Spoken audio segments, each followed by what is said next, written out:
Crying. भुन्टी तिमीलाई के भयो?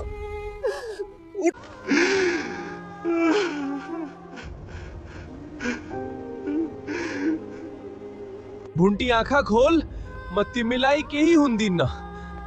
के भयो तिमीलाई? भुवन, काज भुन्टीले भूपेन्द्रलाई छोडेर एक्लै पारेर माइतीतिर गएर बसेको छ। तिमी झुटो बोल्छौ, यो हुनै सक्दैन।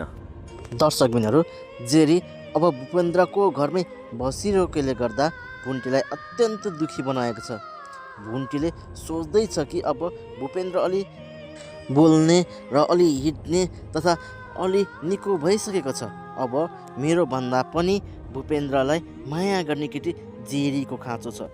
बरु म त्यो घरमा बस्यो भने भूपेन्द्रलाई तनाव हुन्छ, दुःख हुन्छ, किनकि जेरी र श्रेया भाउजूले पक्कै पनि मलाई सताउँछ, यातना दिन्छ, दुःख दिन्छ। त्यसर्थ त्यो पाउनुभन्दा बरु भूपेन्द्रको खुसीको लागि भए पनि म सदाको लागि यो घरबाट निस्केर जानुपर्छ भनेर भुन्टी सदाको लागि भूपेन्द्रको घर छोडेर भूपेन्द्रलाई छोडेर आज त्यहाँदेखि हिँडेको देखिन्छ।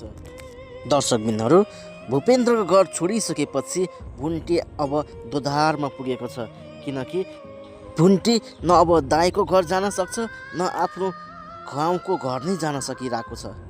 त्यसैले गर्दा भुन्टी निरन्तर हिँडिरहेको छ, निरन्तर हिँड्दै देखिन्छ। यस्तो गाउँमा पनि ऊ निरन्तर हिँडिरहेको देखिन्छ र हिँड्दै गर्दा उसलाई रिङ्गटा लाग्छ र त्यहाँ लड्न खोजिरहेको बेला ठ्याक्कै त्यहाँ मास्टरजी भद्र सर उहाँलाई लड्नबाट बचाएको देखिन्छ। भुन्टी बेहोसी भइसकेको छ। भुन्टी निकै कमजोर भएकाले भुन्टीलाई अब जे पनि हुन सक्ने देखिएको छ। दर्शकबिनहरू, के भुन्टीको ज्यान जगाउन भूपेन्द्र सरले सक्ला त? अर्कोतर्फ जेरी र श्रेया मिलेर जसरी नै भुन्टी र भूपेन्द्रको डिभोर्स गराउनपट्टि लागिरहेको छन्। जेरी र श्रेया भुवन घर नभएको मौकाको फाइदा उठाउँदै आज भुन्टी र भूपेन्द्रलाई सदाको लागि हटाउने तथा सदाको लागि छुटाउने कोसिस गरिरहेको देखिन्छ। भुन्टीलाई भूपेन्द्रको घरबाट र भूपेन्द्रको सम्बन्धबाट सदाका लागि उसलाई हटाउन खोजिरहेको देखिन्छ। जेरी र श्रेया एक भइसकेका छन्, त्यो पनि भूपेन्द्र र भुन्टीलाई छुटाउनका लागि। जेरी त वकिललाई फोन गरेर डिभोर्स पेपर पनि तयार पार्न भनिरहेको देखिन्छ। दर्शकबिनहरू, के साँच्चै भुन्टी र भूपेन्द्रको डिभोर्स गराउन श्रेया तथा जेरीले सक्ला त? श्रेया र जेरीले के साँच्चै भूपेन्द्रको नाममा भएको सबै सम्पत्ति आफ्नो नाममा र जेरीले भूपेन्द्रलाई सदाका लागि आफ्नो बनाउन सक्ला त? यी सम्पूर्ण कुराहरूको बारेमा तपाईँले अवश्य नै थाहा पाउनुहुनेछ। त्यसको लागि भिडियोलाई अन्तिमसम्म हेरेर हामीलाई साथ दिनुहोला।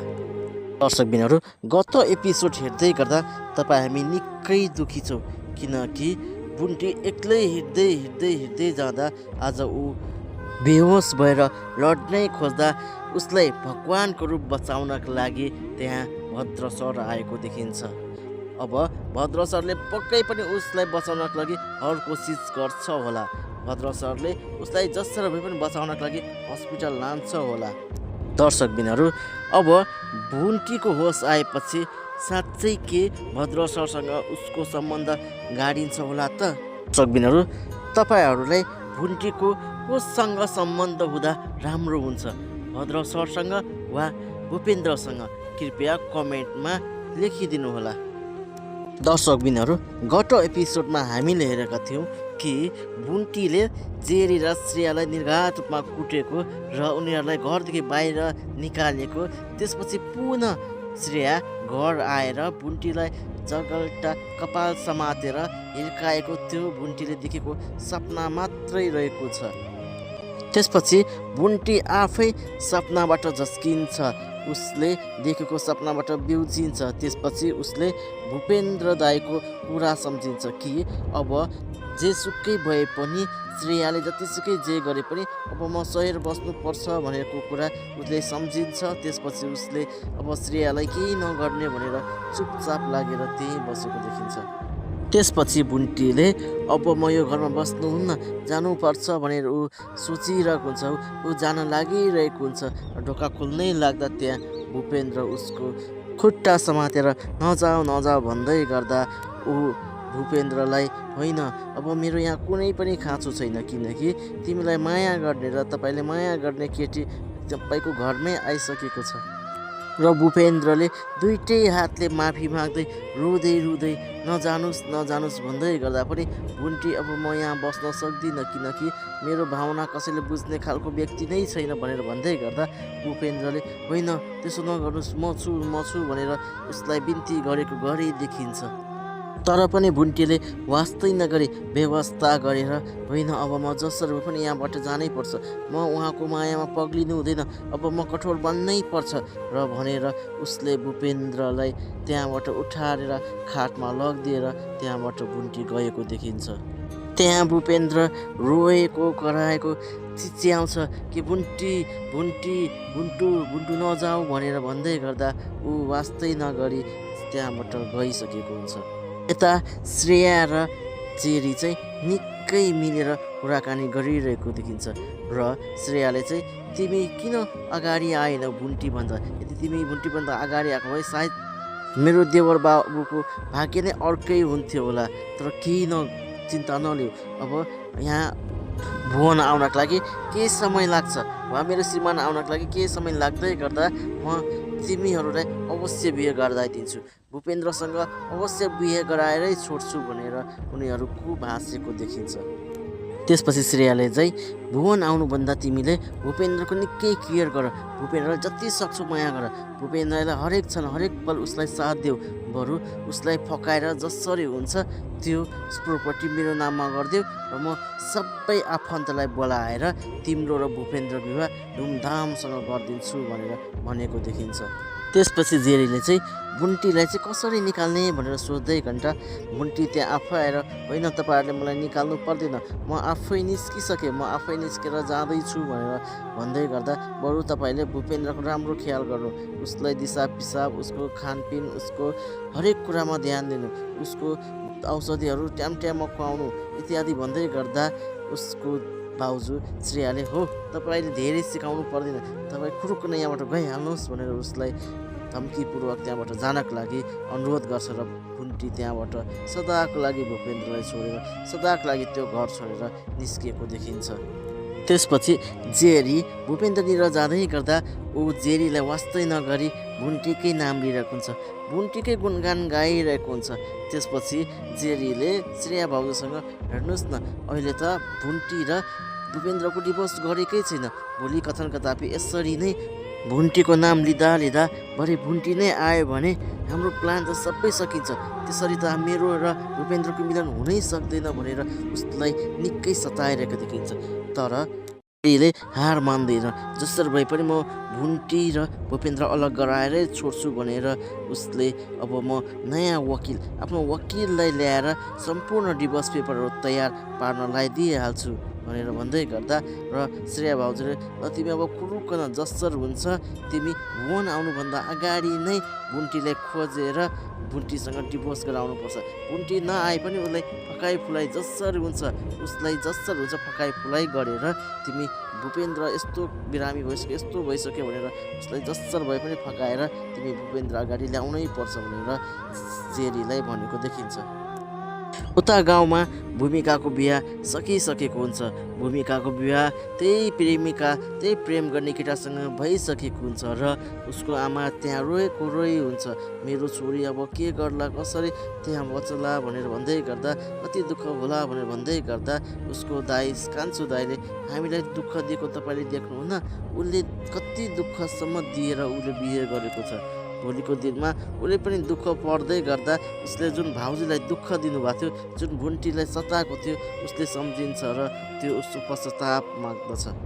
त्यसपछि आमाले भएको एउटा छोरी सर्वसम्पत्ति भएको छोरी आज उसलाई पठाइदिइसके, अब म नरहेर के गर्नु भन्दै गर्दा उसको कान्छो भाइले चाहिँ हो तपाईँको लागि सबै कुरा छोराहरू त केही होइन भनेर त्यहाँ वाद विवाद गर्दा उहाँले किन वाद विवाद गरेको, ठिकै छ अब भोलि म पनि अब काठमाडौँ फर्किन्छु भनेर र भुन्टीलाई म यहाँ गाउँ पठाइदिन्छु, भुन्टीलाई राम्रो व्यवहार गर्नुपर्छ भनेर उसले आमालाई भन्दै गर्दा हो गर्छु नि तपाईँको प्यारी बुहारीलाई उसलाई पठाउन म गरिहाल्छु भनेर ऊ रिसाएर त्यहाँदेखि भागेको देखिन्छ।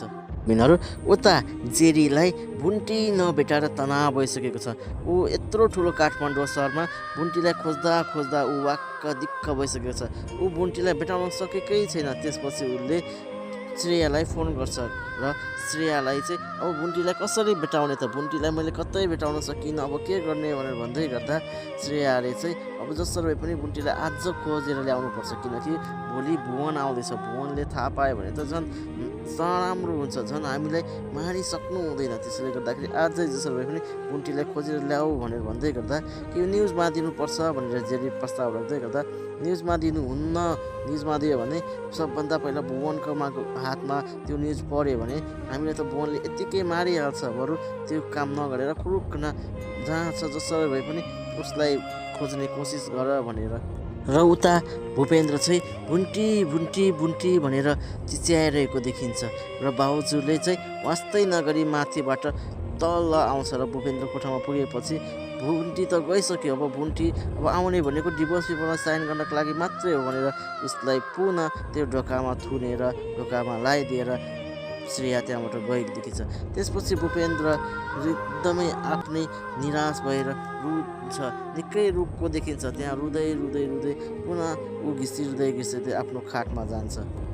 उता सहरमा टोकले दाइले चाहिँ भारी बोक्दै गर्दा भारी सामानहरू बोकेर जाँदै गर्दा त्यहाँ अचानक कसैको फोन आउँछ र त्यसपछि उसले फोन उठाउँदै गर्दा त्यहाँ एकजना महिला उसको दिदी रोइरहेको हुन्छ र उसको दिदीले चाहिँ हेर्नुहोस् न भाइ, बुवा त लडेर खुट्टा भाँचिरहेको छ, खुट्टा भाँचिसकेको छ, त्यसैले गर्दाखेरि अब हेर्नुहोस् न डक्टरले के चेक गरेर 15,000 मागिरहेको छ, अब जसरी भए पनि 15,000को व्यवस्था गरेर जसरी भए पनि 15,000 मलाई देऊ है, जसरी भए पनि आइमी पठाइदेऊ है भनेर उसलाई भनेको देखिन्छ। त्यसपछि फोन राखिन्छ र टोकले दाइसँग त 15,000 पैसा नै हुँदैन, उसले त भनिसकेको हुन्छ, तर 15,000 कसरी कहाँबाट ल्याउने भनेर ऊ तथानाम सम्झिरहेको हुन्छ, सोचिरहेको हुन्छ। त्यतिमै त्यहाँ भद्र मास्टर साहब आउनुहुन्छ। भद्र मास्टर साहबले उसलाई 15,000 सहयोग गर्छ, किनकि उस मास्टर साहबले भुन्टीको श्रीमान टोकले दाइलाई सम्झिरहेको हुन्छ। त्यसपछि उसलाई ल यो पैसा लिएर जानुस्, दिइहाल्नुहोस् र बाँकी कुरा हामी एकछिनमा गरौँला भनेर भन्दै गर्दा टोकले दाइले चाहिँ यो भारी चाहिँ अब के गर्ने त, यो भारी चाहिँ म हेरिदिन्छु भनेर मास्टर साहबले भनेपछि टोकले दाइ कुद्दै त्यहाँबाट ऊ पैसा पठाउनको लागि जान्छ र त्यसको केही क्षण पछाडि भद्र सरकोमा फेरि पनि एउटा फोनको घन्टी आउँछ। त्यसपछि उसले फोन उठाउँदै गर्दा त्यहाँ उसको बहिनी चाहिँ हस्पिटलमा रहेको कुरा उसले जानकारी पाउँछ र हस्पिटलमा रहेको कुरा सुन्न साथ भद्र सर पनि कुद्दै हस्पिटल गएको देखिन्छ।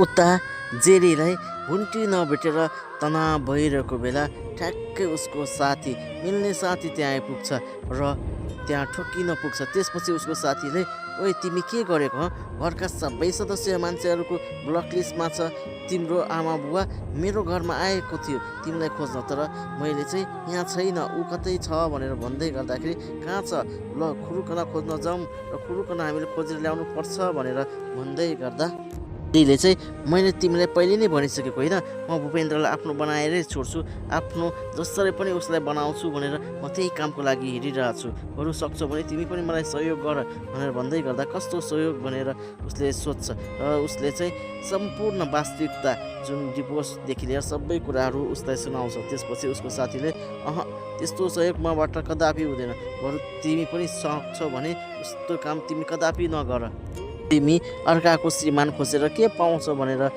जेरीलाई उसले सुनाउँदै गर्दा उल्टै उसलाई थर्काउँछ कि तिमी चुप लाग, मैले उसलाई खोसेको होइन, भूपेन्द्रले भुन्टीलाई कहिले पनि माया गरेकै होइन, भूपेन्द्रले त भुन्टीसँग डिभोर्स गर्न लागिसकेको थियो, तर मेरो बुवाले चाहिँ यस्तो हालत बनाउँछ भनेर मलाई कहिले पनि थाहा थिएन, हो मेरो बुवाले गर्दाखेरि आज यस्तो भएको हो, म जसरी भए पनि भूपेन्द्र र भुन्टीलाई अलग गराएरै छोड्छु, उनीहरूलाई डिभोर्स गराएरै छोड्छु, त्यसपछि म भूपेन्द्रसँग बिहे गरेर मात्रै घर आउँछु भनेर भनिदेऊ, मेरो बुवा आमालाई मलाई खोज्न नलाइदेऊ, नभनिदेऊ। र र उसको साथीले चाहिँ के यो सम्भव हुनसक्छ त भनेर भन्दै गर्दा जेरीले जसरी भए पनि म यो सम्भव पारेरै छोड्छु भनेर त्यहाँबाट ऊ गएको